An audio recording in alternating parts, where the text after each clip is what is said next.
Walay angay kabalakan ang mga konsumidor sa MCWD sa dakbayan sa Sugbo. Human nga wa na kinahanglan pa nga i-repair ang valve nga nagkonektar sa Buhisan Dam padung sa Tisa Filter nga mo-distribute sa tubig. Niadtong Enero 16 nabantayan nga wa madugangi ang tubig diha sa Tisa Filter. Ang tubig diha sa Tisa Filter maoy iapod-apod sa mga kabalayan.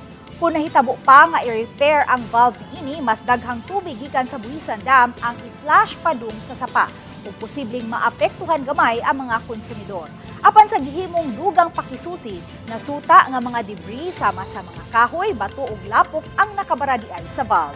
Tungod niini daling gitangtang ang nakabara ug nasinati na ang maayong produksyon sa tubig.